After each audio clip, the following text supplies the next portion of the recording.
بسم اللہ الرحمن الرحیم۔ اسٹوڈینٹس، یہ آپ کے لیے جغرافی کا لیکچر نمبر 33 ہے، جو کہ آپ کی بکس کے چیپٹر نمبر 5 سے متعلق ہے۔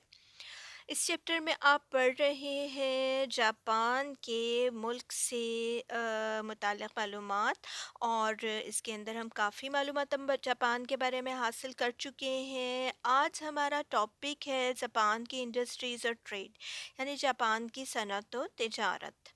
تو جیسا کہ آپ بہت ہی اچھی طرح سے جانتے ہیں کہ جاپان ایک ترقی یافتہ اور صنعتی ملک ہے، اور اس کا شمار روز افزوں ترقی کرنے والے ملکوں میں ہو رہا ہے۔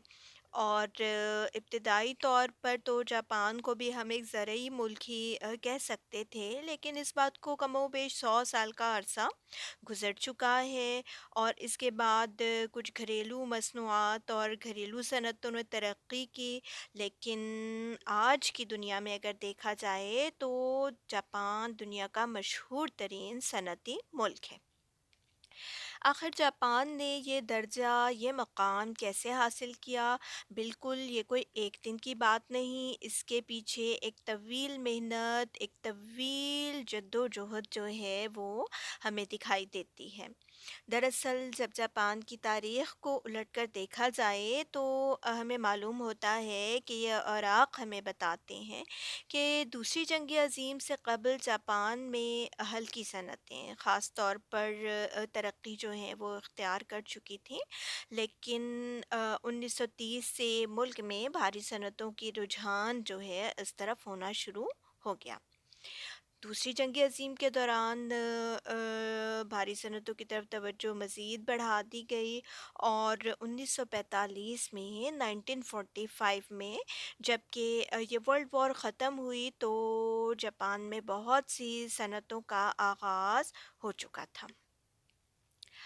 اس کے بعد ہم دیکھتے ہیں کہ ایک طرح سے جاپان کے اندر ایک صنعتی انقلاب جو ہے وہ برپا ہوا، اور دوسری عالمی جنگ کے بعد جو ہے وہ جاپان کی ترقی بہت ہی تیزی سے ہمیں ہوتی ہوئی دکھائی دیتی ہے، اور اگر ہم چاہیں تو اسے 3 منازل میں تقسیم بھی کر سکتے ہیں، یعنی 3 ادوار میں ہم اس کو ڈسٹریبیوٹ کر سکتے ہیں۔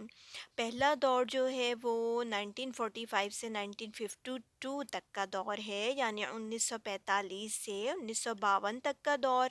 اس عرصے کو تعمیری دور کہا جاتا ہے۔ دوسرا دور استحکام کا دور کہلاتا ہے، جو کہ 1959 تک ہے، اور تیسرا دور جو کہ موجودہ دور ہے اسے تنظیم نو اور توسیع یعنی پھیلاؤ کا دور کہا جاتا ہے۔ اب اگر دیکھا جائے تو جاپان میں بھاری صنعتوں کا دورہ ہے۔ 1960 کے بعد 1960 کے بعد بھاری کیمیاوی اور مشینی صنعتوں نے تو کمال کا درجہ حاصل کر لیا، اور جاپان کے اندر ہم دیکھتے ہیں کہ ہلکی صنعتوں کے بجائے بھاری صنعتوں کی طرف توجہ تھی جو مبذول ہوئی، اور اس کے ساتھ ہی جو سوتی پارچہ بافی یعنی کپڑا بننے کی جو صنعت تھی اس کو بھی زوال آ گیا، لیکن دوبارہ سے اس کا ریوائول ہو گیا تھا۔ دوسری عالمی جنگ سے قبل صوتی مصنوعات ملک کی کل برآمدات کا نصف سے زیادہ حصہ رکھتی تھیں، اور 1959 میں یہ کم ہو کر صرف 30% رہ گئی تھیں۔ گزشتہ چند سالوں سے جاپان کی دھاتی صنعتیں خاص طور پر ترقی کر رہی ہیں، ان میں لوہے اور فولاد کی صنعت کو خاص اہمیت حاصل ہے، اور غیر آہنی صنعتوں میں پھر اس کے بعد ہم دیکھتے ہیں کہ تانبا، ایلومینیم، جست اور سیسے کی صنعتیں اہم ہیں، اور نئی دھاتوں میں ٹائٹینیم کو اہمیت حاصل ہے، لیکن یہ ٹائٹینیم جو ہے یہ ریاستہائے متحدہ امریکہ اور برطانیہ کو برآمد بھی کی جاتی ہے۔ اچھا، جاپانی مشینی صنعتوں کا معیار اگر دیکھا جائے تو یہاں بہت ہی اعلیٰ اقسام اور اعلیٰ معیار کی مشینیں تیار ہوتی ہیں۔ تمام دنیا میں ان کی مانگ جو ہے وہ بہت زیادہ ہے، اور ہم دیکھتے ہیں کہ جاپان کے بنے ہوئے بحری جہاز 7 سمندروں میں گھومتے نظر آتے ہیں۔ اسی طرح سے جاپان کے کیمرے، ٹرانزسٹرز، ریڈیو، مناظری آلات جن کو کہ ہم ٹیلی ویژن یا آج کے دور میں آپ اسے کمپیوٹرز وغیرہ بھی کہہ سکتے ہیں، جاپانی بسیں، موٹر گاڑیاں، انجن، ریل گاڑیاں، اور آج کے حساب سے ہم دیکھتے ہیں کہ مختلف جو آپ یہ الیکٹریکل اور الیکٹرانکس جو گیجٹس آپ یوز کر رہے ہوتے ہیں، یہ مختلف جو سیلز ہیں، ڈفرینٹ ٹائپس کے موبائل فونز ہیں، اور الیکٹرانک کمپیوٹرز، بہت سی آٹومیٹک خود کار آلات، اور بھی بہت سارے الیکٹرانک مشینری جو مختلف کاموں میں استعمال ہوتی ہے، یا جو کہ بڑی ہیوی مشینریز ہیں جو مزید اکوپمنٹس بنانے کے لیے بھی استعمال ہوتی ہیں. تو یہ تمام تر ایجادات جو ہیں جن کا تعلق روبوٹکس سے بھی ہے، تو یہ ہمیں جاپان میں ترقی کے عروج پر آج جو ہیں یہ صنعتیں دکھائی دیتی ہیں. So, the rapid industrialization and modernization of Japan both allowed and required a massive increase in production and infrastructure. Japan built industries such as shipyards, iron smelters, and spinning mills, which were then sold to well connected entrepreneurs. With industrialization came the demand for coal. Major production and export of cotton and silk yarn ensured Japan achieved an industrial revolution in light industry in the late 19th century. ٹھیک ہے. اور اس کے بعد light industry میں develop ہونے کے بعد جو ہے وہ ہیوی انڈسٹریز کی طرف توجہ حاصل کی گئی. لیس دین 30 years after the major restoration in 1868, the country had established a capitalist economy. اور اس کے بعد ہم دیکھتے ہیں کہ بہت ہی تیزی سے زبان جو ہے وہ ہمیں ترقی کرتا دکھائی دیتا ہے. تو کیا ایسے انفراسٹرکچر میں تبدیلیاں آئیں، یا کیا ایسی جو پالیسیز ہیں وہ اختیار کی گئیں، یا کیسے تمام کے تمام جو عوام تھے، جو ملک کے افراد تھے، انہوں نے ایک خاص ڈیووشن کے ساتھ جو ہے، ایک خاص ہمت کے ساتھ، ایک خاص قوت کے ساتھ، ایک خاص ارادے کے ساتھ جو ہے وہ کام کرنا شروع کیا اپنے ملک کے لیے، تاکہ اس کو ترقی کے اور جو کمال پر وہ پہنچا سکیں. تو Japan's agricultural productivity was high enough to sustain substantial craft industrial production in both rural and urban areas of the country prior to industrialization. تو اس کے بعد کیا ہوا کہ انویسٹمنٹ لیڈ گروتھ جو ہے وہ ہمیں نظر آتی ہے. Domestic investment in industry infrastructure was the driving force behind growth in Japanese out put. Both private and public sectors invested in infrastructure, national and local governments serving as coordinating agents for infrastructure build-up. Investment in manufacturing capacity was largely left to the private sector. Rising domestic savings made increasing capital accumulation possible. Japanese growth was investment led, not export led. یہ بات سمجھنے کے لیے ضروری ہے کہ کس طرح سے پرائیویٹ سیکٹر نے، پبلک سیکٹر نے مل جل کر کام کیا، کس طرح سے انہوں نے اپنے لیے راہیں متعین کی. جو گورنمنٹ کے کرنے کے کام تھے وہ گورنمنٹ نے کیے، جو عوام کے سطح پر کرنے والے کام تھے لوگوں نے خوش دلی کے ساتھ، پوری توجہ کے ساتھ ان پر اپنی کام کرنے کی جو بھرپور صلاحیتیں تھیں ان کا استعمال کیا. And total factor productivity growth achieving more output per unit of input was rapid. On the supply side, total factor productivity growth was extremely important. Scale economies, the reduction in per unit cost due to increased levels of output. آپ کو پتہ ہے نا کہ جیسے جیسے scale of production جو ہے وہ لارج ہوتا جاتا ہے، ویسے ویسے ہی کاسٹ آف پروڈکشن جو ہے وہ کم ہوتی چلی جاتی ہے. Contributed to total factor productivity growth, scale economies existed due to geographic concentration, to growth of the national economy, and to growth in the output of individual companies. دیکھیے بیٹا، یہ تمام وہ امپورٹنٹ باتیں ہیں جنہوں نے کہ آج معیشت کو یہاں پر لا کھڑا کیا ہے جاپان کی، کہ جہاں ہم دیکھتے ہیں کہ دنیا کے بڑے بڑے یورپی ممالک یا نارتھ امریکہ میں آپ دیکھیں تو یو ایس اے جو ہے اس کے مقابلے میں آج جاپان جو ہے وہ ہمیں ایک مضبوط معیشت کے طور پہ نظر آتا ہے. تو اس میں بہت سارے یہ سوشل فیکٹرز تھے، بہت سارے ہم دیکھیں گے جیوگرافک فیکٹرز ہیں. ایک بڑا جیوگرافک فیکٹر آپ پڑھ چکے ہیں کہ اس کی جیوگرافک پوزیشن ہے، کہ کس طرح سے جاپان جو ہے وہ ساری دنیا سے علیحدہ ہے، آپ کو دکھائی دے گا. بہت سارے آئیلینڈز ہیں، بہت سارے اس کے پاس ہاربرز ہیں، وہ بہت سارے ان برے اثرات سے محفوظ رہتا ہے جو اس کے ارد گرد دوسرے ممالک میں ہو رہے ہوتے ہیں. بہت سی جنگوں سے وہ محفوظ رہتا ہے، اور بھی بہت ساری ایکٹیویٹیز ایسی ہو رہی ہوتی ہیں اس کے ارد گرد سیاسی طور پر کہ جن سے وہ اپنی اس جغرافک پوزیشننگ کی وجہ سے محفوظ رہتا ہے. پھر وہاں پر جو نیچرل ریسورسز ہیں، یا آپ دیکھتے ہیں کہ جو کھلے سمندر ہیں جہاں سے بے پناہ تجارت جو ہے وہ جاری و ساری رہتی ہے موسم سرما میں، موسم گرما میں. تو یہ بہت سارے ایسے امپورٹنٹ فیکٹرز ہیں. اسی طرح آپ دیکھیں تو جغرافیکلی ایک بہت ہی بڑی جو ایک منڈی ہے بنیادی طور پر وہ موجود ہے ایشیا کی صورت میں، ایشیا کی آبادی کی صورت میں، کہ جو بھی اشیاء وہاں پر بن رہی ہوتی ہیں جاپان میں ان کی کھپت کے لیے بھی ایک بہت بڑی آبادی جو ہے وہ قریب میں ہی موجود ہے. تو بہت سارے فیکٹرز جو ہیں social, economic, political and geographic, یہ مل کر جو ہے وہ جاپان کو ترقی کے اس مقام تک پہنچاتے ہوئے ہمیں دکھائی دیتے ہیں. So I was talking about the scale of production. So scale economies existed due to geographic concentration, to growth of the national economy, and to growth in the output of individual companies.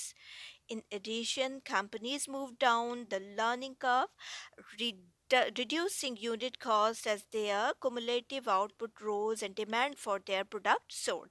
ان کی کیا ہو گئی کہ جو ان کا جو cost تھی وہ کم ہوتی چلی گئی، ان کی جو اسکیل ہے پروڈکشن لارج ہوتا گیا، ڈیمانڈ جو ہے وہ اوپر جاتی چلی گئی. The social capacity for importing and adapting foreign technology improved, and this contributed to total factor productivity growth. So, at the household level, investing in education of children improved social capability. At the firm level, creating internalized labor markets that bound firm to workers and workers to firms, thereby giving workers a strong incentive to flexibly adapt to new technology, improved social capability. At the government level, industrial policy that reduced the cost to private firms of securing foreign technology enhanced social capacity. Shifting out of low productivity agriculture into high productivity manufacturing, mining, and construction contributed to total factor productivity growth. تو یہاں پر آپ دیکھیں گے کہ آپ کو power resources کے ساتھ ساتھ جو انڈسٹریز ہیں وہ بھی ان کی ڈسٹریبیوشن بھی یہاں پر آپ کو اس میپ میں بخوبی دکھائی دے رہی ہوگی. اور جاپان کے مشہور صنعتی علاقوں کو دیکھا جائے اگر تو یہاں پر آپ کو بہت ساری کلرز اور شیڈز دکھائی دے رہے ہیں. Iron industry, machinery and metal, goods and electric engineering, transport equipment and shipbuilding and chemical industry, building material, textile and clothing, wood or paper and foodstuffs and a lot many others. تو بحیرہ انلینڈ کے ساحل سے Tokyo تک Japan کا مشرقی ساحل ملک کا سب سے بڑا صنعتی علاقہ ہے، اور ناگاساکی سے ٹوکیو تک تقریباً 1000 کلومیٹر کے فاصلے میں صنعتی شہر لا تعداد مراکز جو ہیں یہاں پر موجود ہیں صنعتی. اور اسی سے پہ آپ غور کریں اگر تو آپ کو 4 صنعتی علاقے جو ہیں وہ نمایاں حیثیت رکھتے ہوئے دکھائی دیں گے. ٹھیک ہے، میں یہ والے میپ سے بیٹا آپ کو اور اچھی طرح سے یہ علاقے دکھاتی ہوں. جو پہلا علاقہ ہے وہ تو ہے یہاں پر شمالی کیوشیو کا. ٹھیک ہے، اب یہ کیوشیو کہاں ہے؟ یہ والے جزیرے کی بیٹا بات ہو رہی ہے، یہاں پر یہ شمالی کیوشیو کا علاقہ ہے. ٹھہرے میں آپ کو اور کلیئر کر کے بتاتی ہوں جی ہاں، یہ والا بیٹا علاقہ کیوشو کا علاقہ ہے نا، تو اس کے اندر ہم دیکھتے ہیں کہ یہ شمالی کیوشو کا علاقہ ہے، اور یہ کس لیے مشہور ہے جی؟ یہ ہے لوہے و فولاد کی صنعت کے لیے، بھاری صنعتوں کے لیے، سیمنٹ، شیشہ سازی اور کیمیاوی صنعتوں کے لیے یہ مشہور ہے۔ اور ایک بات اور اہم ہے وہ یہ کہ یہاں لوہے کی خام دھات جو ہے وہ بیرونی ممالک سے بآسانی درآمد ہو سکتی ہے۔ یقینی بات ہے، لوہا ہم نے دیکھا تھا کہ یہاں پر اس کی جو ہے وہ ایز اے بگ ریسورس لوہا یہاں پر موجود نہیں ہے، لہٰذا اپنی صنعتی ضروریات کو پورا کرنے کے لیے لوہا جو ہے وہ دوسرے ممالک سے جاپان درآمد کرتا ہے۔ اچھا جی، یہ تو ایک ہوا نا علاقہ شمالی کیوشو کا علاقہ۔ اب ہم آتے ہیں دوسرے علاقے کی طرف، اور یہ دوسرا بڑا اہم صنعتی علاقہ جو ہے یہ اوساکا، کوبے اور کیوٹو کا صنعتی علاقہ ہے۔ اس کو ہم یہاں پر دیکھیں گے بیٹا دھیان سے اور غور سے، آپ دیکھیے گا یہ والا علاقہ، ٹھیک ہے؟ اوساکا، کیوٹو اور کوبے کا علاقہ۔ اس کی کیا خصوصیات ہیں؟ یہاں پر فولادی مصنوعات، جہاز سازی اور بھاری صنعتیں نہ صرف اوساکا میں ہیں بلکہ کوبے میں اور بھی زیادہ اہمیت رکھتی ہیں۔ ان دونوں صنعتی مرکزوں کو مجموعی طور پر ہون شن کا نام دیا جاتا ہے، ٹھیک ہے؟ یہ والا جو پورا علاقہ ہے اس کو کیا نام دیا جاتا ہے؟ ہون شن کا نام دیا جاتا ہے اس پورے صنعتی علاقے کو، ٹھیک ہے؟ تیسرے علاقے کی طرف چلتے ہیں۔ تیسرا جو بڑا صنعتی علاقہ یہاں پہ نظر آتا ہے ہمیں، یہ علاقہ ہے نگویا کا صنعتی علاقہ، ٹھیک ہے؟ کون سا علاقہ ہے؟ یہ نگویا کا صنعتی علاقہ ہے، بھی میں آپ کو دکھاتی ہوں بیٹا، یہ دیکھیے گا، یہ نگویا لکھا نظر آ رہا ہے آپ کو یہاں پہ، یہ والا، ٹھیک ہے؟ تو یہ نگویا کا صنعتی علاقہ ہے۔ نگویا کا یہ علاقہ کہا جاتا ہے کہ اوساکا کا نقش ثانی ہے، یعنی جیسا کہ اوساکا کے اندر فولادی صنعت کے مراکز ہیں، جہاز سازی کی صنعت جو ہے وہ عروج پہ ہمیں نظر آ رہی ہے، تو اسی طرح سے یہ اس کی ایک ڈٹو کاپی یہاں پر موجود ہے۔ اور یہاں پر بہت سارے آپ کو معلوم ہے کہ ہاربرز بھی ہیں، پورٹ ریجنز بھی موجود ہیں، اور یہاں پر تقریباً وہی مصنوعات جو ہیں تیار ہوتی ہیں جو کہ نگویا میں جو کہ ہم نے دیکھا تھا اوساکا میں تیار ہوتی ہیں، تو نگویا میں بھی وہی تیار ہوتی ہیں۔